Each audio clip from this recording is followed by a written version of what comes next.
Hey audiophiles, Fernando from SkyFi Audio. It's been another crazy month, as I usually say nowadays, and we've gotten a ton of equipment, really 2 or 3 lots, absolutely jam-packed our shop. In this video I'm going to go through and spend longer than usual. It's going to probably be 25 minutes for me to go through all the crazy stuff we've gotten. I'm sorry I haven't gotten to any videos other than these sort of new arrivals. It's just taking up all our time. It's a small staff here. It's me, Elliot, and Ben, and we only have so much bandwidth. So we've been mostly just booked solid with pickups and intakes of new equipment. So yes, 25 minutes or so, I'm going to go ahead and go piece by piece. Before I get started, I want to encourage you to look at our playlist. I have a playlist created in YouTube for all these new arrivals. So you can go back through probably a good year or two worth of monthly videos in this sort of format if you're interested in looking at more equipment. Also want to thank you guys for making a killer month for us in regards to Klipsch. We've taken on Klipsch as a new brand. It's the only speaker brand we carry, and we've had a tremendous success this month. I realize you guys have a lot of options out there as to where you can buy the Heritage series from, and you know, those of you that have purchased with us, I want to give you a deep thank you. We offer free shipping on Klipsch like most of the big retailers do, but we also don't charge sales tax in most states. So if you're out of state and you're considering ordering a pair of Klipsch speakers, do give us a shot. We'll take amazing care of you, and we can get just about any Heritage series, including these amazing Scalas, which I love. I haven't done a video on these yet, but I absolutely been enjoying them.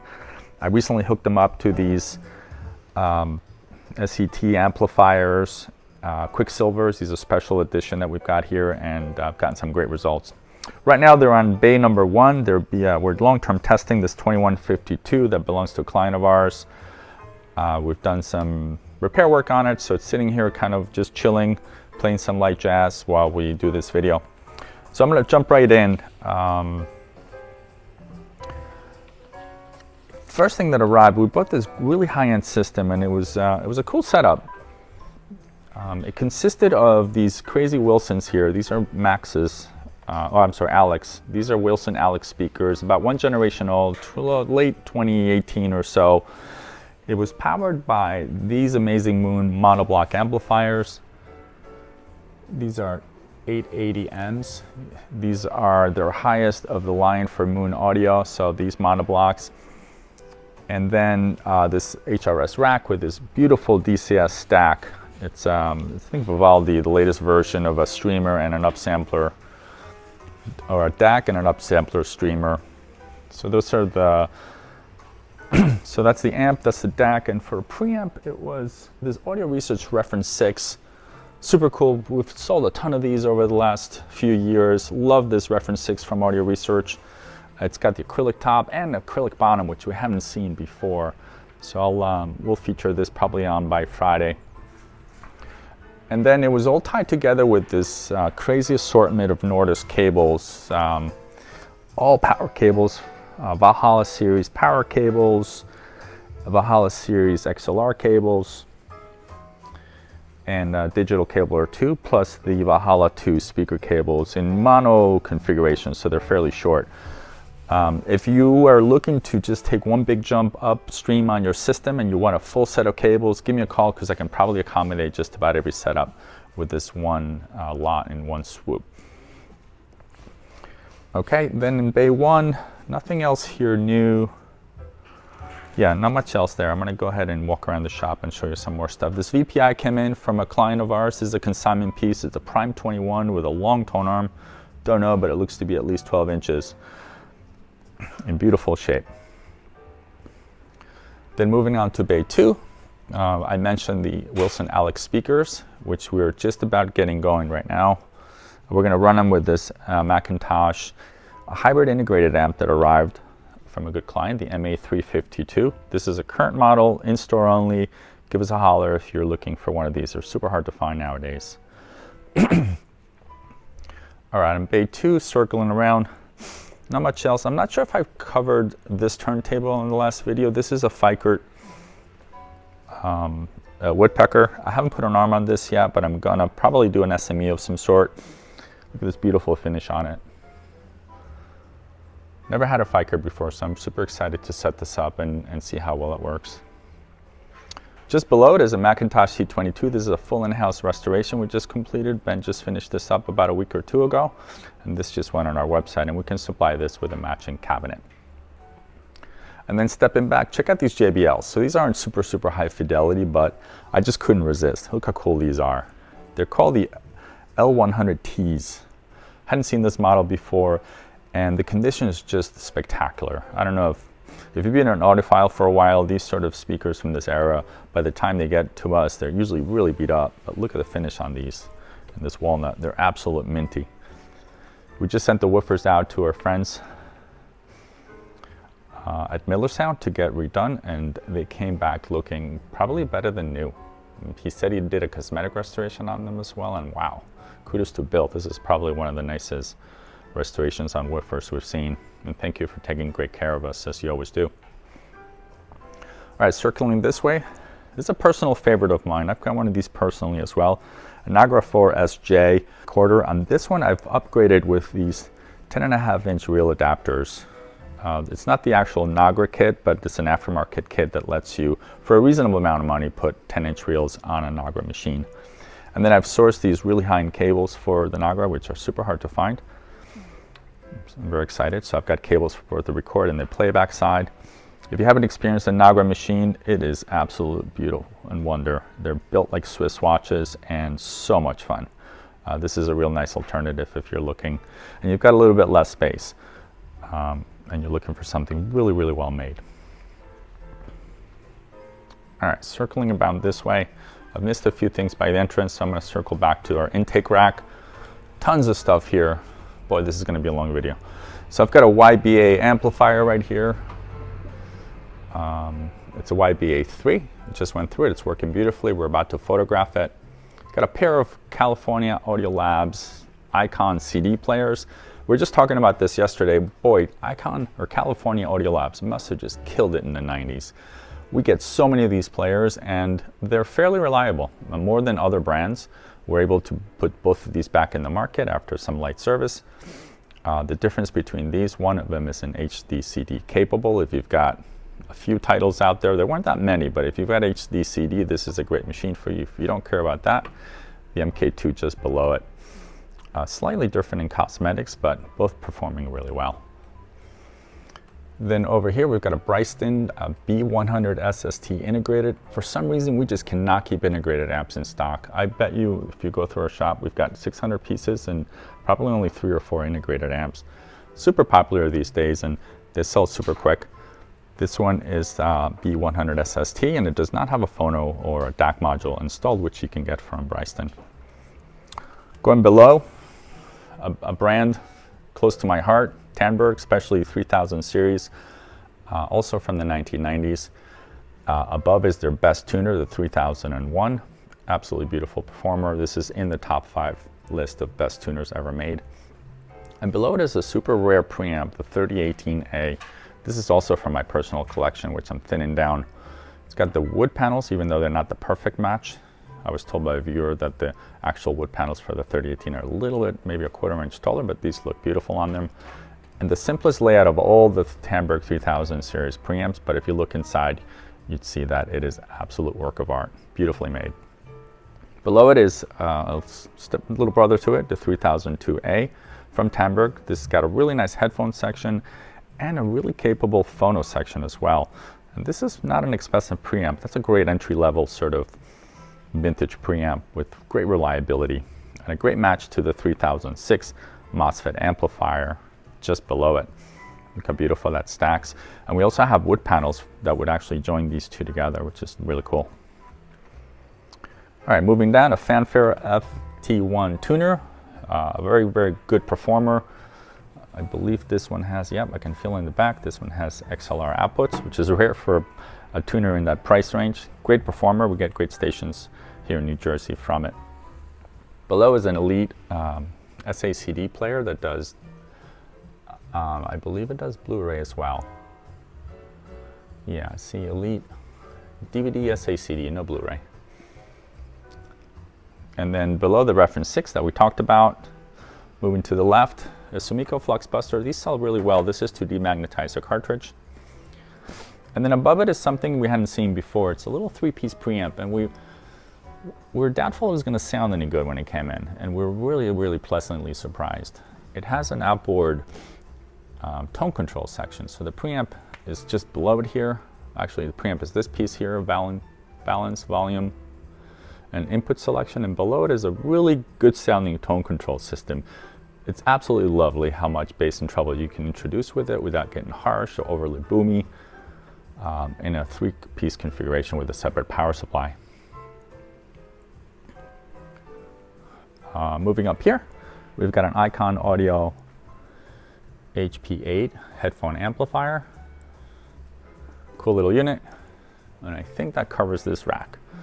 I'm going to swing by this way. Oh, Sonos Faber, I think these are, well, let's look at the model behind it, because I get these wrong often. So these are the Electro Amador 3s. This is a blemish pair that we purchased.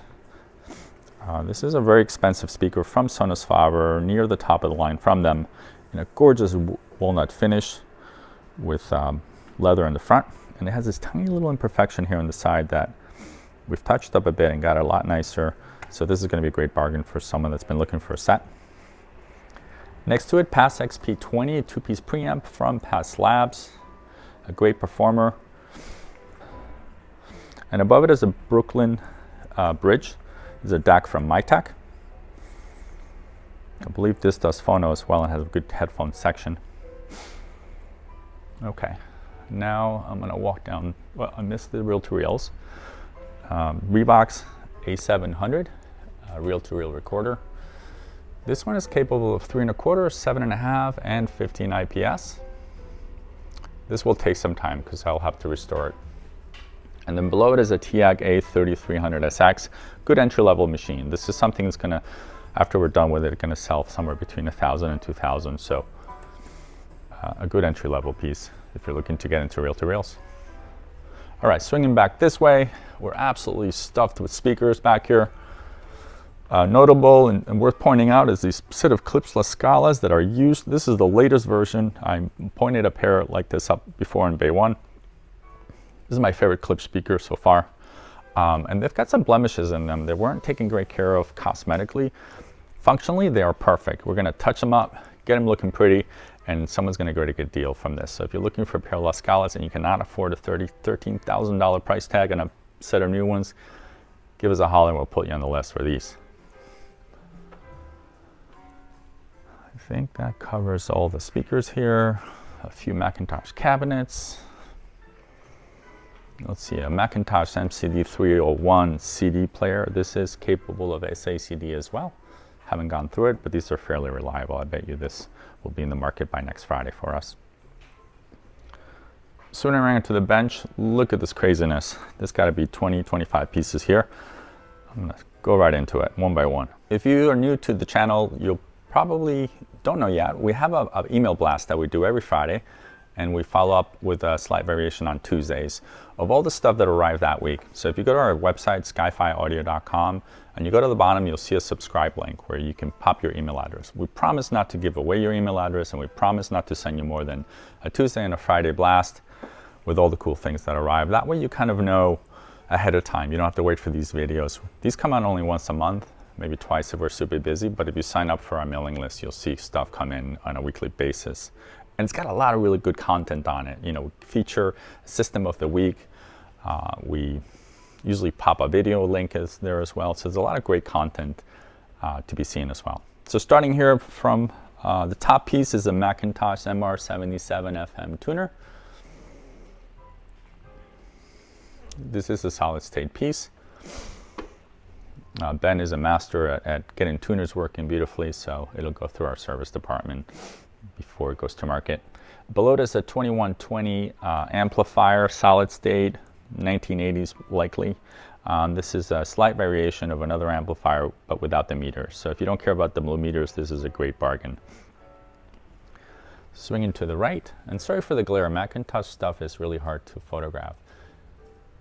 MA6200 integrated amplifier. Super excited to have another one of these in stock. They did not make a lot of integrated amplifiers in this era, and they look just like preamps, but they're not.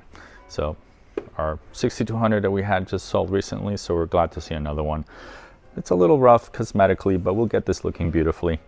Sometimes we replace the glass, sometimes we clean up the paint work. We'll see what we do with this guy. But that'll probably be a good 3-4 weeks before we see it in the market.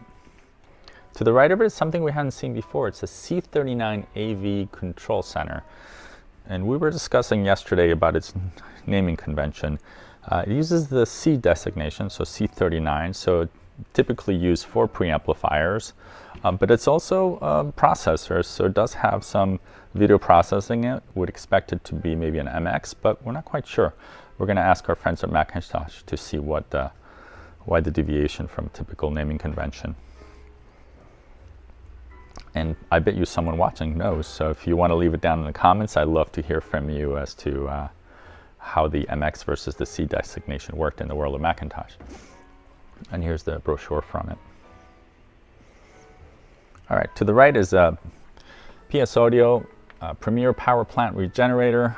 Cool unit. These actually regenerate all of it, not just the voltage, but also the frequency.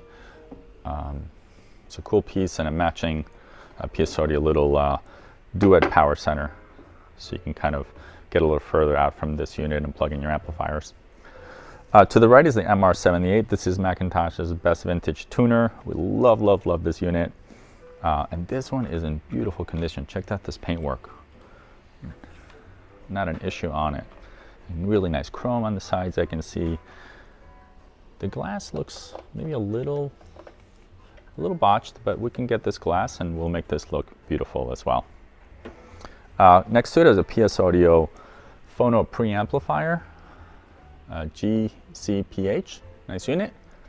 And I missed it, but back here's a PS Audio new wave phono converter. Probably the heaviest per square foot I've seen in a phono preamp. I think it's got to weigh 10 pounds. All right, bestseller here always are the Opal players. These went out of production a while ago, so whenever we feature one, they go real quick. We've got two models here. See if I can spot what they are. BDP 103 is the top one, and at the bottom is a BDP 105. So this is a very desirable piece. Hopefully we'll get this up by Friday. And then above it is a Denon DVD player. We noticed it had super audio capabilities, so we snatched it. Move around the corner. This is interesting. It looks like an NAD, but it's branded AMC. I have no idea what that's about. But this is all NAD writing, the chassis, the color, it all looks like NAD. I'd love to know from you guys what AMC is in comparison to NAD. And then below it is another really neat piece. Super excited to get our hands on this one. It's Tascam DA302. It's a DAT player, but it's a dual DAT player, which I've never seen before. And Ellie said it's one of the few ever made in terms of having those capabilities. And it also has some sort of way to get around all the copyrights that came out with DATs originally. This is going to need some service, so we're going to jump into that in another week or so. So I'm excited to see what that machine's about. I'll give you a close up. So, all right, moving over. Looks like a Macintosh MPC 1500 power conditioner. We've got 3 of these in stock. They're hard to come by. If you're looking for one, we cannot ship this item. If you want to come by our shop, we'd be happy to hook you up with one of these. Swinging around, an SAE 5A501 solid state amplifier. We already have one of these, but we're super excited to get a second one. Look at this coolness, 1980s coolness.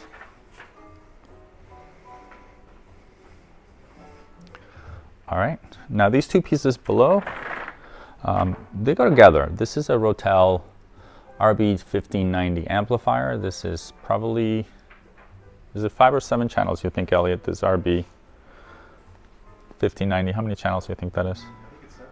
I think 7-channel amplifier, and the matching RAP1580MK2 Rotel processor.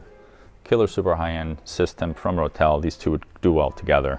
They came together, and I'd love to offer them also as a set. Above here, this is a Vincent SAT7. This appears to be a preamplifier from Vincent Audio. You can see the little tube in the front. Moving over this way, another rare piece. Well, the 1506 from Techniques is not a rare piece, but check this out. This is our third NOS, new old stock unit that we've had in the shop. The other two went to collectors right away. We had a 1500, and I think we had a 1700 as well, those new old stock, or a pair of 1500s, I think it was. This is the 1506, which means it's quarter track. It is brand new. It looks beautiful. It works like it should. We have the box, the mounted, the whole kit. So when you get this, you'll have like a like-new experience. Now, these are not cheap. Well, 1506s are not terribly expensive, but the new old stock ones, there's so few left in the world that they do command a high dollar value. That is already up on our website.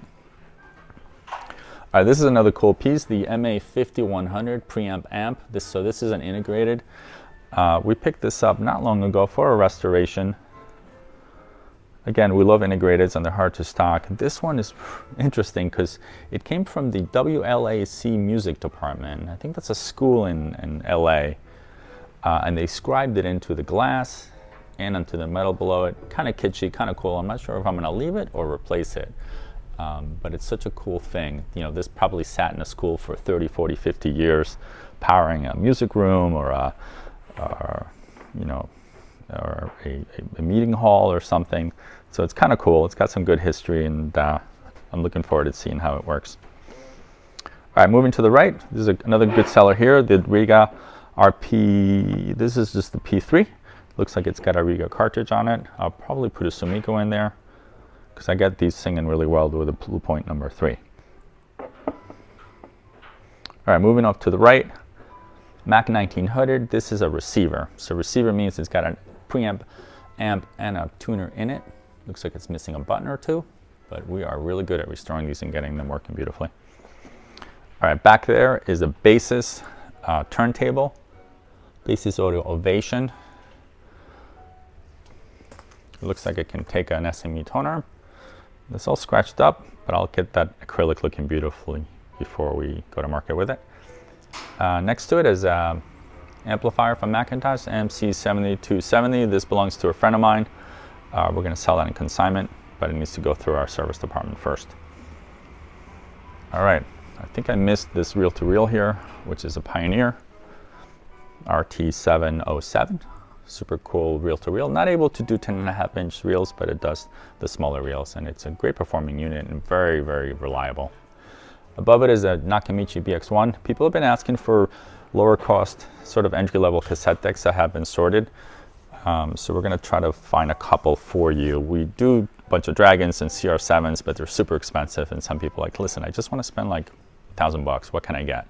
So we're going to try to figure out what the best sort of under $1,000 cassette deck is going to be that's going to last more than a week. Over here on my turntable setup bench, I've got an Air CD player that I just put a new laser on, and it's working beautifully. Super happy to keep this from the scrapyard. I wish I could show you the inside because it was quite impressive. But anyway, this piece is working super well now. Whoop. On my bench, I've got a Macintosh DVD CD player, SACD, MVP 861. I'm struggling calibrating the laser on this guy. The folks in Macintosh were nice enough to send me the Denon calibration manual, but I cannot get through it. I am unable to enter the setup menus that they say with some magic button presses to calibrate the current draw on the laser. So any tips? If one of you guys is an expert with these machines, I'd love to hear from you. Please reach out. And then it looks like on Ben's bench, he's got a Macintosh piece, C31V. They call it an audio video control center. This is one of the earliest preamps to have a remote control with it, hence the volume up, volume down push buttons. There are no video processing or anything on it, so I'm not quite sure what's called a V. But I'm sure one of you guys know. It does have something called TV and laser inputs, so maybe they just give you the ability to connect a TV and a laser desk player, but I'm not quite sure what else makes this a 31V. And let's see, swing around this way. Super excited to get another Sony stack. This is my favorite amplifier, vintage amp from Sony, the TAN77ES. I've got a video coming in that piece. the TI E77 ESD. I've done a video on that as well. I'll put a link below if you're interested in knowing more about the coolness of Sony from the 80s and 90s, and which are the gems and which are the dogs, because they all look the same, but there are definitely some gems in the lineup from the 90s and 80s. A Pioneer Laserdisc player. Somehow people are still collecting Laserdisc players. I guess if you've got an amazing collection and your machine dies, you want to get another one. So we put effort into getting these working nicely. This one happens to be a CLD 3090. Let's see, I covered that rack before. And then Pioneer. You know I'm a Pioneer fanboy as well, especially the Elite series. And we scored this stack here. F91 with a PDM 910, which is a changer. The C90 preamp, which is one of our best-selling Pioneer preamps, and an M90 amplifier. We haven't gone through this yet, so it's going to be a little while before that comes to market. All right, boy, did I ramble on. That must have been a good 20-25 minutes. I think I covered it all. Yeah, I think I did. I do appreciate you guys watching and hanging in there with me. SkyFi Audio is our website, so www.skyfiaudio.com, where you can see a lot of this stuff up for sale. And please like and subscribe. But if we've earned your trust and dedication, please. We're trying to grow the channel, so I do appreciate it if you can take the time and hit the subscribe button. And if you like the video, hit the like button as well. And please leave a comment. I love to hear from you guys. Tell me what you think of the shop. I make lots of mistakes on these videos, so I'm sure I'll hear from you guys, and I do appreciate it.